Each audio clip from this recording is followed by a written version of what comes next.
मैंने आपसे पिछले सभी डिस्कोर्सेस में ये बताया है कि महाभारत एक मनोवैज्ञानिक कहानी है।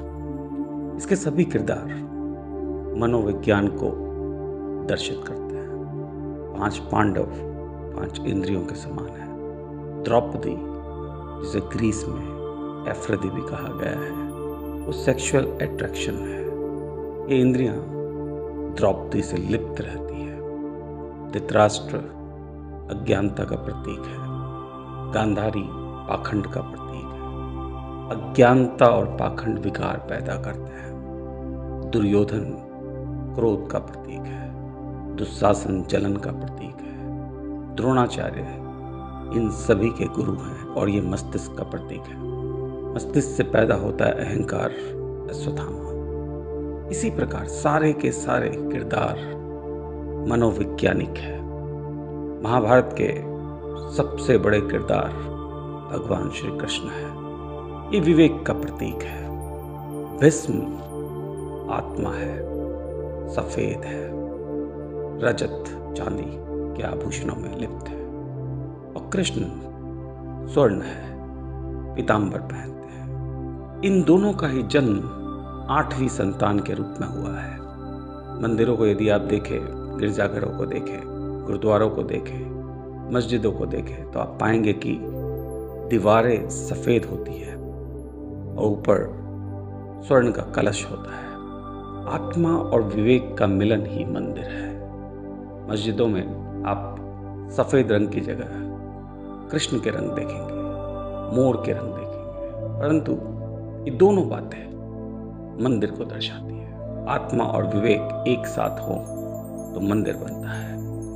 भगवान श्री कृष्ण के बारे में जितना समझा जाए उतना कम है। आज के इस प्रवचन में हम लोग भगवान श्री कृष्ण की 8 पत्नियों का स्वरूप देखेंगे। ये 8 पत्नियां भगवान श्री कृष्ण के गुण हैं। पहली पत्नी है रुक्मणी। रुक्मणी का मतलब होता है रुकना और देखना, सेंस ऑफ ऑब्जर्वेंस। रुक्मणी के बारे में कहा गया है कि उनके पिताजी का नाम भीष्मका था। वो पूर्व जन्म में एक पुजारी थे, मंदिर में रहते थे और एक कुत्ते को रोज खाना खिलाते थे। एक दिन अंधकार में इनका पांव उस कुत्ते के सर पर पड़ गया और कुत्ते ने अपने स्वभाव प्रवृत्ति से पुजारी को काट लिया। जब कुत्ते ने देखा कि उसने उसी पुजारी को काट लिया है जो उसे रोज खाना खिलाता था, तो कुत्ते के मन में ग्लानि का भाव आ गया। उसने खाना पीना छोड़ दिया और कुछ दिनों में उसकी मृत्यु हो गई। पुजारी भी वियोग में मर गया। यानी अपने स्वभाव के अनुरूप तुरंत प्रतिक्रिया देना गलत है। और रुक्मणी इसी बात को दिखाती है कि कुछ भी हो जाए, हमें रुकना है, समझना है और फिर प्रतिक्रिया देनी है। तोरा में मूसा की पत्नी का नाम जिपोरा था और जिपोरा और रुक्मणी भी एक ही गुण को दिखाती है। भगवान श्री कृष्ण समयंतक मणि के प्रति आकर्षित थे। समयंतक रोज सोना उगलती थी, यानी रोज विवेक बढ़ता था। यानी विवेक के जो देवता हैं कृष्ण, वो भी विवेक के लिए लालायित हैं। एक बार समयंतक मणि चोरी हो गई और भगवान श्री कृष्ण पर इस चोरी का इल्जाम लग गया। भगवान ढूंढते ढूंढते जामवंत के गुफा में पहुंच गए। जामवंत वो भालू है जिसने हनुमान जी को बताया था कि वो आम वानर नहीं है, वो पवन पुत्र है, वो शिव के स्वरूप है। जामवंत का मतलब स्वयं को जानना होता है और जामवंती ऐसे ही गुण का प्रतीकात्मक स्वरूप है। यानी अपने आप को जब आप जान जाते हैं, तब अनुभव रूपी सत्य से आपकी विरक्ति हो जाती है। तब समयंतक मणि के लिए मोह नहीं रह जाता।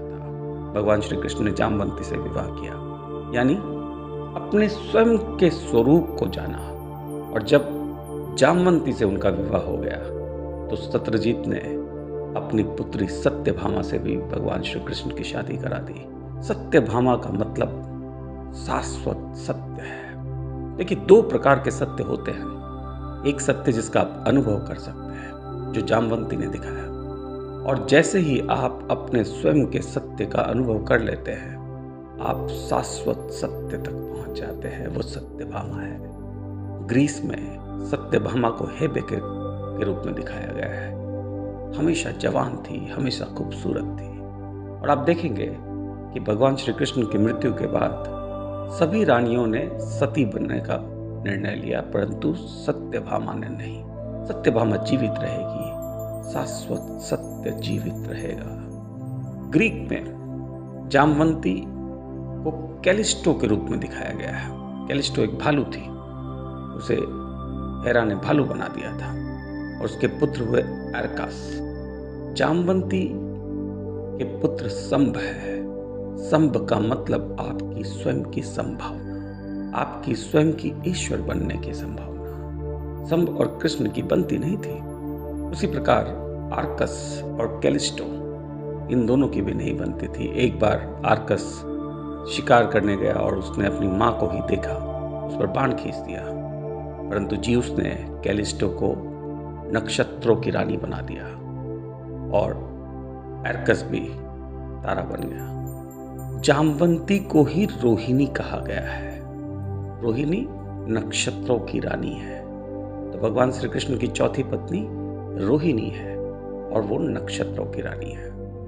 भगवान श्री कृष्ण की अगली पत्नी का नाम है मित्रवृंदा। मित्रवृंदा के दो भाई थे, विंध्या और अनुविंध्या। विंध्या का मतलब शिकारी होता है। हम जब किसी से भी मिलते हैं तो एक शिकारी प्रवृत्ति हमारे अंदर होती है कि सामने वाले का किस प्रकार फायदा उठाया जाए, उसे कैसे अपने स्वरूप में, अपने अनुरूप ढाला जाए ताकि वो फायदेमंद हो। ऐसा हम जाने अनजाने करते हैं। विंध्या शिकारी है, परंतु अनुविंध्या पूर्ण रूप से सामने वाले को समर्पित कर देता है, क्योंकि अनु तक जाता है। अनुविंध्या यानी किसी को अपनी ओर पूर्ण रूप से ले लेना मित्रवृंदा का स्वरूप है, मित्रता का स्वरूप है। मित्रता ही एक ऐसा बंधन है, एक ऐसी भावना है जो लोगों को आपके प्रति समर्पित कर देगी। ये कृष्ण का अगला गुण है। कृष्ण का अगला गुण कालिंदी भी है। कालिंदी सूर्य और छाया की पुत्री थी। छाया का मतलब जहां सूर्य ना हो, यानी सूर्य और अंधकार की पुत्री। कालिंदी के भाई काल थे और भागवत में बताया गया है कि कालिंदी यमुना जी का नाम है।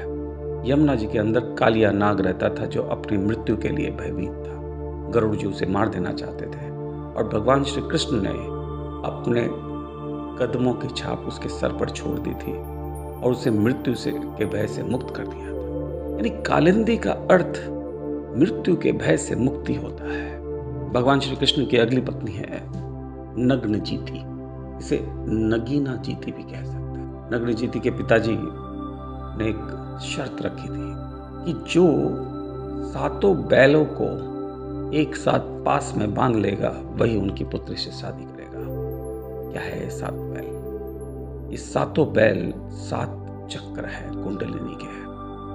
हम लोग अक्सर समाधि करते वक्त एक चक्र को छोड़कर ऊपर के चक्र में आने लगते हैं और इस बात को पैगंबर मोहम्मद ने भी समझाया कि जिब्रील उन्हें जन्नत में ले गया। 7 जन्नत की पायदान उन्होंने पार कर दी और तब सिदरत अल मुंतहा पेड़ पर पहुंचे और वहां से वो फिसल रहे थे, गिर रहे थे, वो जन्नत के छज्जों पे लटक जाते थे। यानी ऊपर के चक्र तक जब आप पहुंचते हैं तो बहुत बड़ी संभावना होती है कि आप वापस निचले चक्रों में आ जाएं। शैतान ने ईसा मसीह से भी कहा था कि ऊपर से कूद जाओ, ईश्वर बचा लेगा, परंतु ईसा मसीह नहीं कूदे। यानी 7वें चक्र पर रहना मुश्किल है। नग्नजीति का मतलब है 7 चक्रों को एक साथ जीत लेना, माइंडफुलनेस। और भगवान श्री कृष्ण ने 7 अवतार लिए और 7 बैलों को एक साथ एक पास में बांध दिया और नग्नजीति से विवाह किया। नग्नजीति का मतलब शर्म को खत्म करना भी है, सेमलेसनेस। यानी हमें निचले चक्रों से विरक्ति नहीं होनी चाहिए, हमें निचले चक्रों के प्रति दुश्मनी नहीं करनी चाहिए, क्योंकि जितना आप दबाएंगे ये चक्र उतने ही जागृत होंगे। प्रथम चक्र जो सेक्सुअल अट्रैक्शंस पर निर्मित है, मल मूत्र पर निर्मित है, यदि उसे दबाएंगे, उसे किसी शक्ति द्वारा दबाया जाएगा तो वो विकृत रूप में निकलेगा। आपको सातों चक्रों को एक साथ जागृत करना है, वही नग्न जीती है। भगवान श्री कृष्ण की अगली पत्नी लक्ष्मणा, कई शास्त्रों में लिखा गया है कि लक्ष्मणा पुरुष थे। एक अद्भुत मुस्कुराहट, चारुहासिनी। अब ध्यान से देखिएगा कि जो मुस्कुराता है वही आपका असली स्वरूप है। आप देखिएगा कि मुस्कुरा कौन रहा है आपके शरीर में, और जो मुस्कुरा रहा है वह कुंडलिनी शक्ति का प्रतीक है। वो आपकी कुंडलिनी शक्ति है जो मुस्कुरा रही है। लक्ष्मणा भगवान राम के भाई भी तो थे। ये शेषनाग का प्रतीक है। शेषनाग के 7 सर होते हैं, 7 चक्र के रूप में जो दिखाए गए हैं। भगवान विष्णु शेषनाग पर ही बैठते हैं। ये कुंडलिनी शक्ति है, और ये शक्ति ही आपकी अपनी शक्ति है। लक्ष्मणा शक्ति का स्वरूप है, और इनके पुत्र भी इसी प्रकार से थे। सिंह, बल, प्रबल, महाशक्ति आदि लक्ष्मणा और कृष्ण के पुत्र हुए। यानी ये आपकी अंदरूनी शक्ति है, जिस शक्ति को लेकर आप आगे की ओर बढ़ते हैं। भगवान श्री कृष्ण की अगली पत्नी का नाम है भद्रा। भद्रा धृष्टकेतु और सुकृति की पुत्री थी।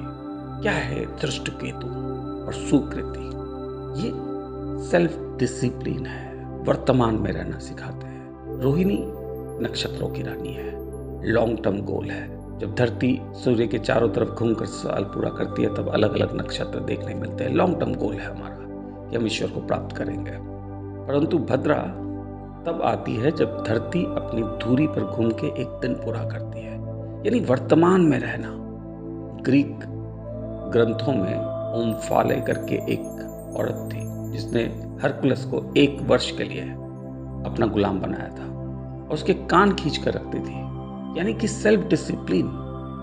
देखिए, जब आपको पता लगेगा कि आपके अंदर की जामवंती प्रबल हो चुकी है, आप अपने स्वरूप को जानने लगे हैं, आप शाश्वत सत्य को जानने लगे हैं, आपके अंदर संभ पैदा हो गया है, संभावना आपकी स्वयं की जागृत हो गई है कि आप स्वयं ईश्वर बन सकते हैं, तो एक बहुत बड़ी चुनौती आएगी। इस संभ को कोढ़ हो जाएगा, इसे चर्म रोग हो जाएगा, क्योंकि जब आपको लगता है कि आप स्वयं ईश्वर बनने के संभावना से युक्त है, तब आपको सीखना, कार्य करना शायद अच्छा न लगे। ऐसा संभ कोढ़ी हो जाता है, ऐसे संभ को चर्म रोग हो जाता है। परंतु ऐसा संभ भगवान श्री कृष्ण के कहने पर तपस्या करता है। ऐसा संभ चंद्रभागा नाम की जगह पर तपस्या करता है और सूर्य की तपस्या करता है। चंद्रभागा का मतलब अपनी इच्छाओं को 2 भागों में बांट देना, एक भाग को पूर्ण रूप से खत्म कर देना और दूसरे भाग को जागृत करना। ईश्वर को पाना, ऐश्वर्यता प्राप्त करना भी एक इच्छा ही है। इस्लाम में कहा गया है कि पैगंबर मोहम्मद ने चांद के 2 टुकड़े कर दिए थे। ये चंद्रभागा है कि अपनी इच्छाओं को 2 भागों में बांट दिया जाए और भौतिक इच्छाओं को खत्म कर ईश्वर बनने की इच्छा जागृत की जाए। सेल्फ डिसिप्लिन की आवश्यकता है। रोहिणी के साथ भद्रा होने की आवश्यकता है। अपने कान खुद के पकड़ने की आवश्यकता है। अपने आप को अपने मालिक के रूप में देखने की आवश्यकता है। अपना स्वयं का गुलाम बनने की आवश्यकता है। ओम्फाले हरकुलस की लायंस स्किन पहन लेती थी, उसकी गदा अपने पास रखती थी, उसके कान खींच कर रखती थी। उसी प्रकार 1 वर्ष अपने साथ काम करने की जरूरत है। यही चीज भद्रा का स्वरूप है। भगवान श्री कृष्ण सिर्फ 8 गुणों से सुशोभित नहीं है। जितने भी गुण हो सकते हैं वो सब कृष्ण में है। इसलिए 16,108 पत्नियां हैं। ये सारे गुण हैं। कई और पत्नियां हैं, कई और स्त्रियां हैं जो भगवान श्री कृष्ण के जीवन में है। एक स्त्री है, उनका नाम है वृंदा, जो तुलसी का स्वरूप है। तुलसी का मतलब विरक्ति होता है। शालिग्राम स्वरूप में भगवान श्री कृष्ण ने तुलसी से भी विवाह किया। विरक्ति भी एक बहुत बड़ा गुण है। और सबसे रहस्यमयी यदि कोई स्त्री भगवान श्री कृष्ण के जीवन में है तो वह है राधा जी। राधा भगवान कृष्ण की पत्नी नहीं हो सकती, क्योंकि राधा भगवान कृष्ण से बड़ी है, उम्र में नहीं उपाधि में बड़ी है। भगवान श्री कृष्ण रा का स्वरूप हो सकते हैं, सबसे बड़े देवता विष्णु का स्वरूप हो सकते हैं, परंतु राधा रा का आधार है। रा का खुद का अस्तित्व राधा पर डिपेंड करता है। राधा बहुत बड़ी है, राधा अदिति है, राधा महाशक्ति है, कृष्ण से बड़ी है। कृष्ण राधा से विवाह नहीं कर सकते क्योंकि राधा शक्तियों में, स्वरूप में कृष्ण से भी बड़ी है। आज के लिए इतना ही। बहुत बहुत धन्यवाद।